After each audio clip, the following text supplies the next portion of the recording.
L'info du Grand Lille en continu. Adrien Lanois. Mercredi 30 novembre, 7h15, bienvenue en direct, en continu. Dans cette édition matinale, toute l'info du Grand Lille en images et en 8 minutes. Et on démarre, vous le savez, par vos prévisions météo. Avec de nouveau une belle journée ensoleillée, mais un temps en froid. Et c'est le moins que l'on puisse dire ce matin. L'anticyclone installé sur les Pays-Bas continue de chasser les perturbations, mais aussi de laisser passer l'air froid. Attention donc aux fortes gelées ce matin. Moins 4 degrés relevés à 5h à Lille. 2 degrés seulement prévus pour cet après-midi. Le tout quand même sous un beau ciel bleu aujourd'hui pour ce mercredi.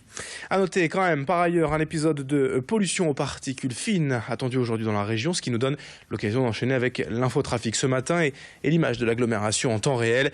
Un conseil donc, une recommandation même plutôt, ralentissez, réduisez votre vitesse de 15 à 20 km/h pour préserver l'atmosphère aujourd'hui. L'information à la une, c'est peut-être l'épilogue de la saga du canal Seine-Nord qui s'est joué lundi soir au ministère des Transports. Un accord financier a finalement été obtenu entre les différentes parties appelées à financer ce chantier de 4,5 milliards d'euros. La région des Hauts-de-France investira donc, vous le voyez, 352 millions. Le département du Nord, 200 millions d'euros et la région Île-de-France, 110 millions. Le reste étant à payer par l'État et surtout par l'Europe. Un chantier pharaonique mais pouvant être un levier économique important pour les années à venir dans la région. C'est ce que pense Philippe Ourdin, le président de la région, le président de la CCI des Hauts-de-France que nous avons joint par téléphone. C'est un énorme chantier qui nous amènera beaucoup parce qu'il va relier les ports entre eux et donc il permettra aussi de faire de notre région une grande région logistique parce que n'oublions pas que nous avons une façade maritime de 200 km. Nous sommes transfrontaliers avec les pays du Nord et nous donnons aussi sur la région parisienne avec ses 12 millions d'habitants. 100 millions, 200 millions, ce sont des sommes très importantes. Mais par rapport à l'enjeu, je veux dire, il faut être à la hauteur de l'enjeu maintenant. Ça nous permettra de développer vraiment une nouvelle économie de la logistique et de créer des emplois, mais de manière très très importante puisqu'on parle de 50 000 emplois. Autre info en images pour évoquer le démarrage en douceur des achats de Noël dans la région. L'ambiance traditionnelle de fin d'année s'est installée en effet à Lille depuis 2 semaines et l'arrivée du marché de Noël et de la Grande Roue. Déjà beaucoup de monde dans les rues du centre le week-end dernier. Le premier rush pour les commerçants ouverts désormais en non-stop jusqu'à Noël. La plupart des boutiques vont en effet rester ouvertes tous les jours, dimanche compris jusqu'au 24 décembre. Et pour beaucoup, d'ailleurs, ce dernier mois de l'année représente une part très importante du chiffre d'affaires annuel. Même si pour l'instant les clients sont surtout en repérage, les effectifs sont déjà renforcés et le seront encore lors des prochains week-ends. On en saura plus tout à l'heure à 7h30 dans notre prochaine édition. Idil Gunay était allé à la rencontre de ces commerçants. En bref, je vous le disais en titre, le Nord est aujourd'hui concerné par un épisode de pollution atmosphérique aux particules fines. Les personnes sensibles et vulnérables doivent ainsi limiter les activités physiques et leurs déplacements aux abords des grands axes routiers. La préfecture incite notamment à se déplacer à pied, à vélo ou en transport en commun et à réduire sa vitesse de 15 à 20 km/h en voiture. Un rappel également dans l'actualité, c'est aujourd'hui à 10h que les places pour la prochaine tournée des Vieilles Canailles sont disponibles. Jacques Dutronc, Eddie Mitchell et Johnny Hallyday ensemble sur scène le 10 juin prochain au stade Pierre-Mauroy et le lendemain le 11 à Bruxelles. Dans cette édition, également le grand angle de la rédaction aujourd'hui, alors que le bar La Citadelle, ouvert à Lille en septembre, ne finit plus d'alimenter les polémiques. Le mouvement en révolutionnaire Action antifasciste du Nord s'inquiète de ses dérives identitaires et multiplie les actions et manifestations pour la fermeture du bar. 2 de ses membres ont accepté de nous rencontrer pour parler de leur combat. Un reportage signé Maxime Brandstetter. Ils nous reçoivent à visage couvert par peur de représailles. Selon l'Action antifasciste du Nord-Pas-de-Calais, les identitaires sont de plus en plus nombreux. Maintenant qu'ils ont un bar dans le Vieux-Lille où se réunir, les antifas lillois craignent des provocations. Mais on recense, nous, sur notre page, beaucoup d'agressions, notamment dans le Vieux-Lille, de gens, même si j'aime pas ce terme, de couleur ou de gens qui peuvent paraître progressistes vis-à-vis de ces gens-là. Et c'est ça qui est important de dénoncer, c'est que si on les isole et tout, ils ont aucune force politique, ils ont aucune force agressive.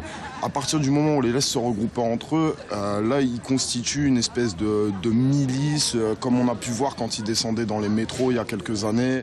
Les antifascistes sont connus pour leur implication contre l'extrême droite et pour des manifestations parfois violentes.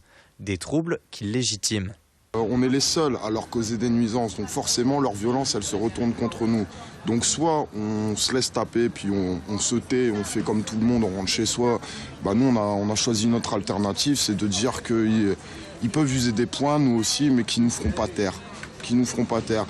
Moi je prends ça même comme un devoir de résistance face à ces idées-là, c'est que sous prétexte qu'ils ont la violence à portée de main, voilà, ils cognent, tu te tais. Nous on a refusé ça complètement. Ils cognent, on répondra.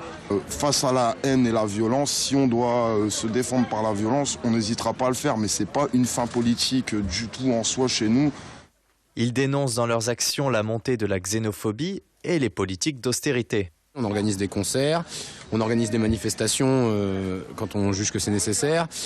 On fait des réunions d'information. On participe activement aux mouvements sociaux comme le mouvement contre la loi travail. On a des actions qui sont très diverses. En gros, on est un groupe révolutionnaire antifasciste. Soutien aux migrants des hauts lieux, lutte contre la politique d'Erdogan ou contre la communication du Front National. Ils parlent même de révolution. Pour terminer ce journal, tout autre chose, des images de la cathédrale Notre-Dame de la Treille à Lille. L'édifice est devenu au fil du temps un des emblèmes de la ville et ne manquera pas évidemment de fêter l'Avent avec des animations et surtout de belles illuminations.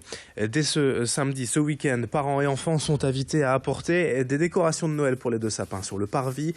La journée sera également l'occasion de fêter Saint-Nicolas qui viendra lui distribuer des friandises et chacun est également invité à venir avec un cadeau pour le distribuer aux associations d'aide aux plus démunis. Enfin, sachez que la cathédrale propose tous les vendredis soirs jusqu'à Noël une illumination surprenante. L'intérieur de l'église est plongé dans le noir. Seules les chapelles sont éclairées de petites bougies. Une belle ambiance que nous présente l'un des responsables de la cathédrale au micro de Xavier Silly. Il y a également une grande nouveauté, c'est le parvis de la cathédrale, la place Gilson, qui sera animé à partir du 3 décembre. On fêtera la Saint-Nicolas. Tous les familles et les enfants sont invités à venir décorer un grand sapin de 6 mètres.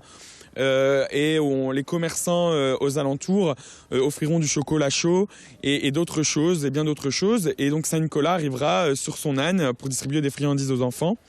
Et donc voilà, les familles et les enfants sont invités à ramener une boule pour décorer, une boule de Noël pour décorer le sapin de 6 mètres, et puis des cadeaux et des denrées non périssables pour les personnes qui ont des difficultés. 7h22 en direct sur Grand Lille TV ce matin, la fin de ce journal. Dans un instant, la suite météo et trafic. On enchaîne sur Grand Lille TV.